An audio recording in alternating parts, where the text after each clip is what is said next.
Hello everyone. So I kind of wanted to do a what got me into keeping fish kind of episode, and basically like the stuff that got me into it was there was a pond when I was little, and the woman it was in a garden. She used to let all the kids on the road into a garden, and she used to have tadpoles and fish, and one of the things that interested me was the fact that she had two ponds and they were linked underground by a pipe, and one was like a bog filter basically.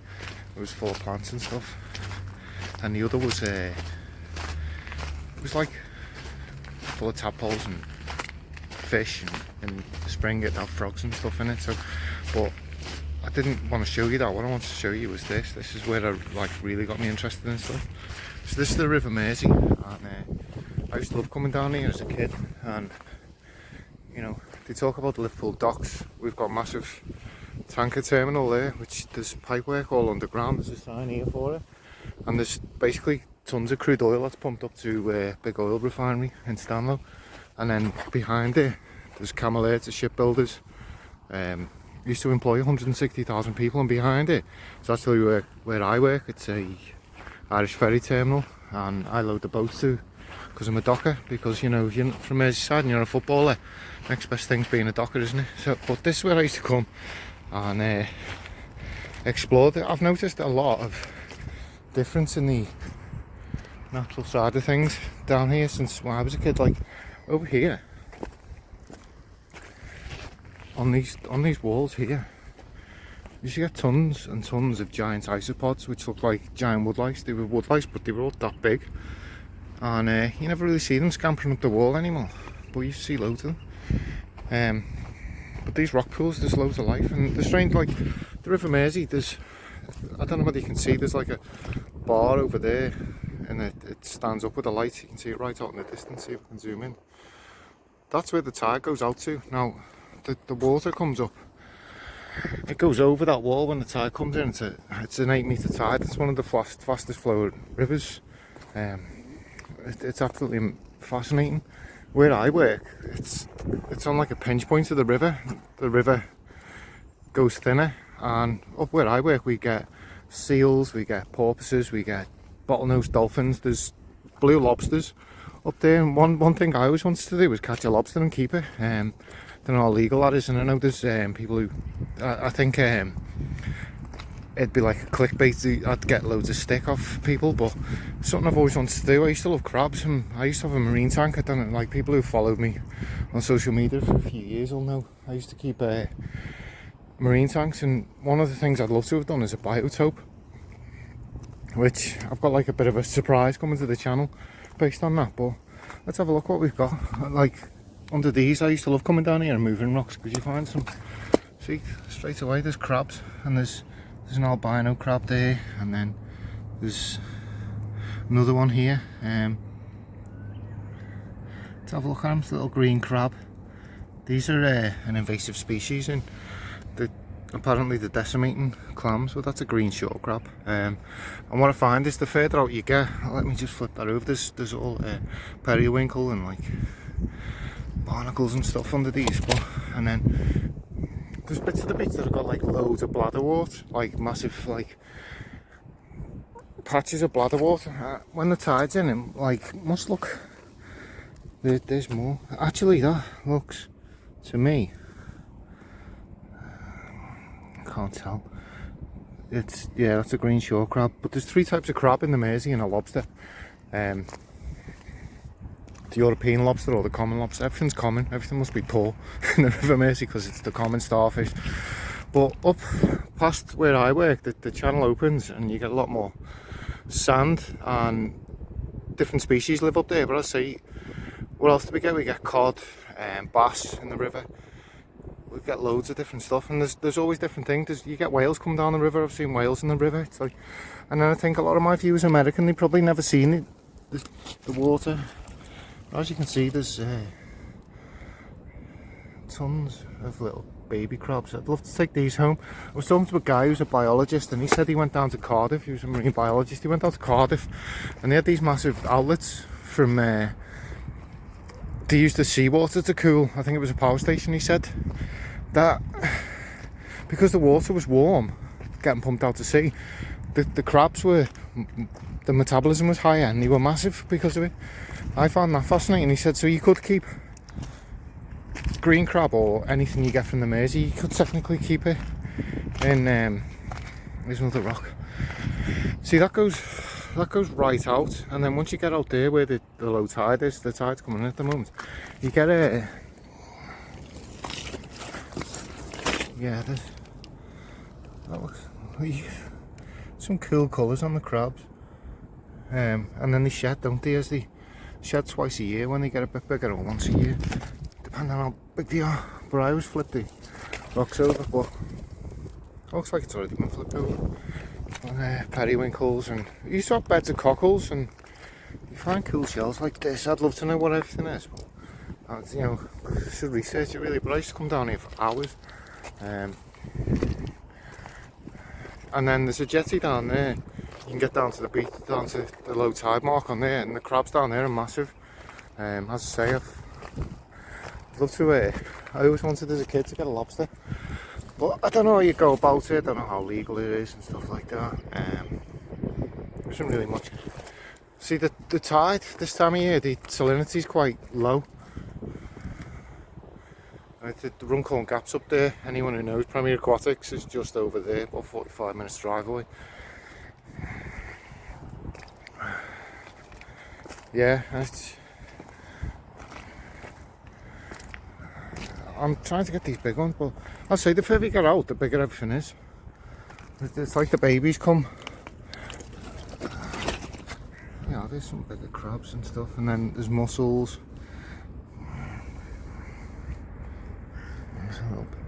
See what? When the bigger you want to get, because they'll give you a nasty nip. There's green crabs, but there's velvet vampire crabs in the river, and they're aggressive little buggers. They'll go for you straight away. And then apparently we've got an invasive species called the Chinese mitten crab. I haven't seen one, but they are down here. But this goes right up there, and then you got all the seagulls. There's two types of seagulls in the Mersey. There's these datey little things that remind me of a canary, and they just mind their own business. And then we've got these aggressive little buggers. They're not little, I think they're albatrosses, but there's ducks there. There's saltwater ducks. It's a place of scientific interest because of the wildlife. And then we've got a big wildlife park up there, and actually there's a pond or a lake on there. They've reduced it by half. But it used to fascinate me because you couldn't get up there, it was all railed off, and someone took the railings down, and when you're a kid that tells you you're allowed in, doesn't it? So I used to go on there, and it was really like a massive lake with ducks and swans and geese and stuff, Canadian geese. But as I say, it's all fascinating stuff. That's a blowhole off a lugworm. So there's like, I don't know whether I'll find any more, but they have like little blowholes like that, and then they'll have a cast somewhere where they've pushed stuff out. There's some cockle shells. You used to have loads of cockles down here. I don't know where they've gone. That tide's coming in quite fast. Let's have a look. I'm trying to get out a little bit because there we go. Oh, he's quite. That's a green one. Let's have a look. Yeah, but I used to think I'd love to set up a tank of these little guys. I seen a low saltwater aquarium on forums a couple of years ago, and these are still only babies. And he had like a big rock structure in the middle, and then sand, and then the crabs used to climb up it. I thought they were that cool. But these are green crabs, as I say, the invasive species in other countries. I think it's like America. But this is where they keep their eggs. The females keep their eggs here. They get to easily the size of my hand. As I say, down there where the jetty is, you can get as the favourite. Oh, there's a shrimp there. Can you see it? There's a shrimp darting around. Yeah. Oh, can you see it? It's just there. It's like a little. How cool is that? Can you see him? Little shrimp. Wow. I haven't seen one of them down here before. But I say that's what got me into all the little crustaceans, playing around in these rock pools. Usually The shrimp are up there, New Brighton, where as I say, it's sand bottomed, and then because it's sand bottomed, you get like the starfish and the shrimp, and the shrimp are absolutely huge. There's quite a lot of other stuff. But as I say, these are lugworm. Blowholes, we get lugworm and ragworm. Lugworm look like massive earthworms, but they get a cast where they blow the silt out. Little baby crab. There's another little baby shrimp. Oh look, wow, check that out. Looks like a scud, but it's a saltwater amphipod. They live everywhere. When you set up a reef tank, you get them in them, and amphipod, copepods, they all live down here. So all these exotic species you end up in your tank, they're on my doorstep. I literally live about 300 yards up there. The fish house is up there. I'm just showing you a local MP's house. Oh well. I hope I don't get a copyright strike or anything, but well, I didn't intentionally do. But as I say, we go down here, and then it's a shame the tide's out. The low tide's like really early in the morning. It's dark, and the high tide lunchtime, and then the next low tide it's after dark again. So it's quite hard to get there, but there's all it's fascinating looking around. As I say, we've seen a shrimp, seen a couple of crabs. I'm trying to find another species of crab. It's bird footprints. Yeah, and the fishermen come down with the lugworms, and they look for the blowhole and casts, and then they'll put a spade right in the middle in the silt, dig it up, and you'll find this thing that looks like an absolutely massive earthworm. But I used to come down here for hours just digging away and looking for fish, shrimp and crabs and stuff. There's a crinkle or something there. There's always tardy stuff under the beach. And it starts getting windy out here. Down here is, well, when you're on the docks and on the river, it's the only place I always say it's the only place that rains sideways. It doesn't rain. The rain doesn't come downwards. It comes across at you. And it's always about 10 degrees colder out here than it is. It's absolutely freezing out here, and it's warm over there. But I'd love to be able to lift some of these bigger rocks up and find out what's underneath them. It's usually the bigger rocks you find the bigger crabs, and the little fellas. There's some dried up water. I mean, there's cool algae live in the river and stuff. But the thing is, most of the stuff's over there. But as I say, you can walk. If you start over there, you can literally walk for about 2 hours that way. Now, where that is, there's like marshlands and stuff, and there's all different types of wildlife all the way along it. But yeah, I always look for there's some more different species of bird. I can never remember the name of all the birds. If anyone's interested, let me know in the comments, and there's all information on like boards and stuff up that way. That's where the thing is. But as I say, loads of driftwood washes up here. It'd be great to take all that. Right, I'm going to stop the camera and lift this bad boy up, see if I can find anything exciting underneath this. Spoiler alert, there wasn't. Oh, there's some amphipods here. They're cool. They look like the scuds in my freshwater tank, but they're not, because they're saltwater, but they're all related, aren't they? And then there's loads of mussels and stuff. I'll have to pop this back down in a sec. But that was some weight there. Yeah, some crabs. Let's have a look at him. Yeah, green shore crabs. These ones I was saying were living by the power station. There's a little ragworm. I don't know whether you can catch that on camera. But they've got little spikes on them like the bristleworms that live in the saltwater tank. I think they're closely related. But I can't see any movement. The problem is when you lift stuff up like this. Oh look, I've got it on my top. Look, I put an old top on me. The problem is you lift it, the water goes cloudy, and then they just dig into the silt and you can't see them. Some are up there off the boat. We have a lot of fishing boats up this way. But yeah, we don't seem to be having much luck. I think this time of year, like the crabs and stuff, they can live in lower salinity. It's kind of, I'd say it's a bit more salty than brackish water. But you wouldn't keep a saltwater tank at this salinity. This is a, but the likes of all the stuff that lives down here. Kapow! It's still the same. Look, he's trying to get away. Yeah. I don't know what that is. That's just some wood. Little baby mussels.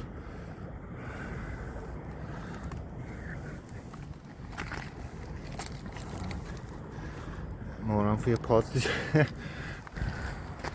That's cool, that shrimp, wasn't it? I'm looking for. As I say, you got to come out here to find all the exciting stuff, and it's hard flying in fast now. What's under here? A leaf. There's massive amphipod there. Just didn't catch it on camera, I don't think. Cockle shells.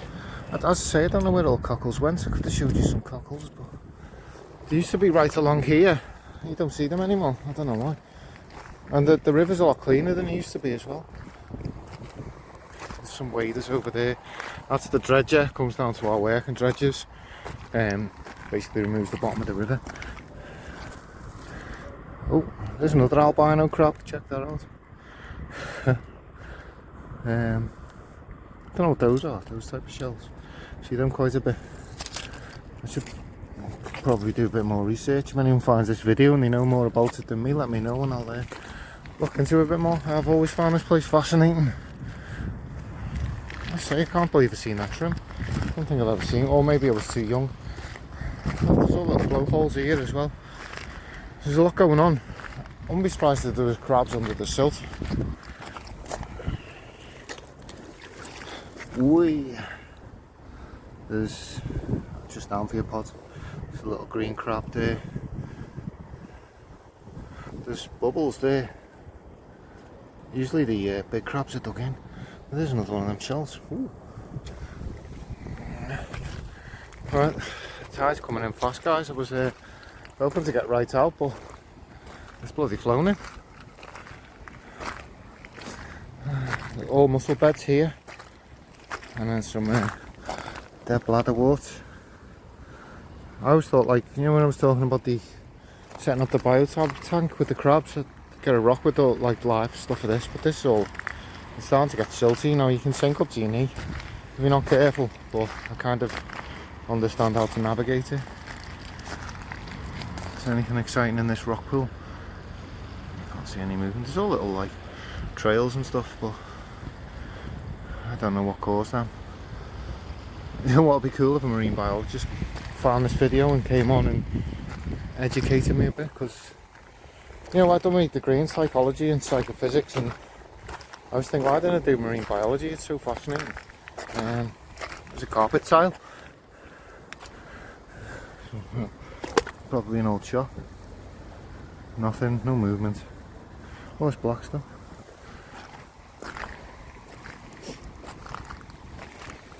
There's the tide. Don't know whether you want to see the tide.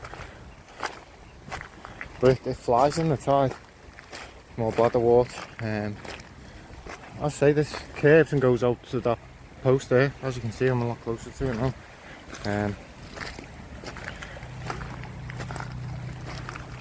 Yeah. What I tend to do is I'll get something for reference and I say, right, there's the end of the tide there.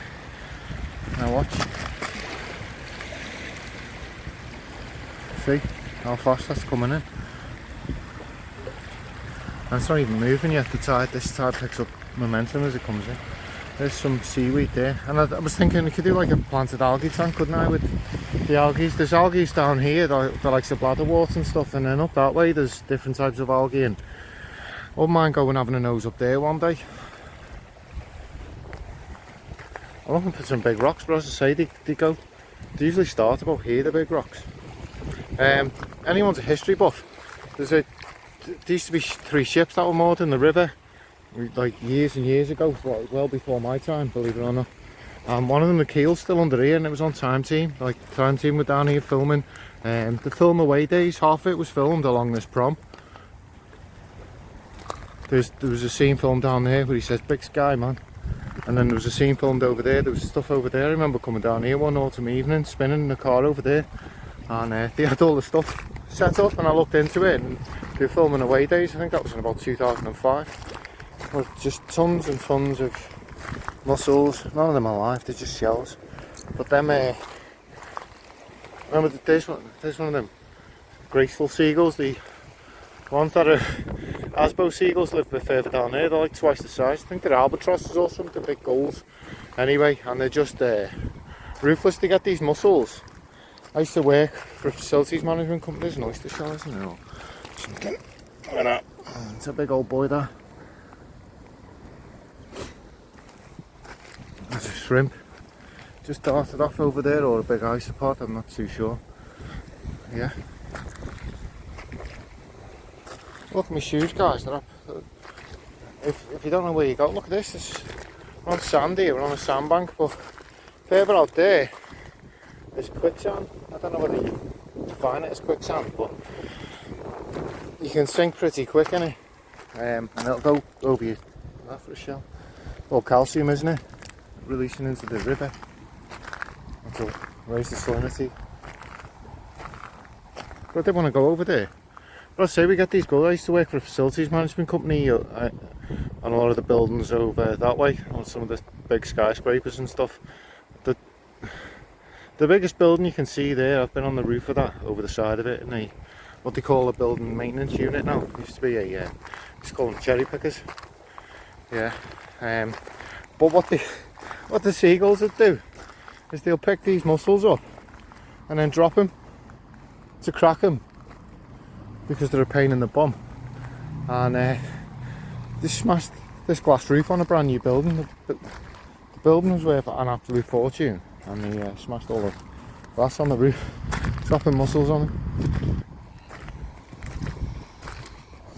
Yeah, there isn't really much exciting going on down here now.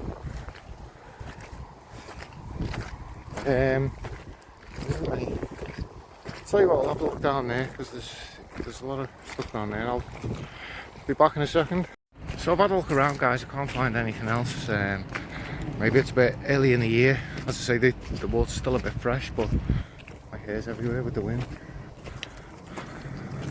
So I'm going to leave it there. On the next episode, I'm interested. I might go down there where the big crabs and stuff are, but it's like a bit pushed for time, and I'm not finding much, so it just doesn't seem as exciting as what it usually is. Yeah, still just babies. Isn't anything very exciting. Get some strange looks off passers by, but I'm not one to be worried about what other people think of me, except for me viewers. I like but yeah, anyway.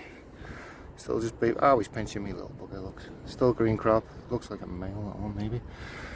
Right, let's get ourselves off, guys. Take care. See you soon.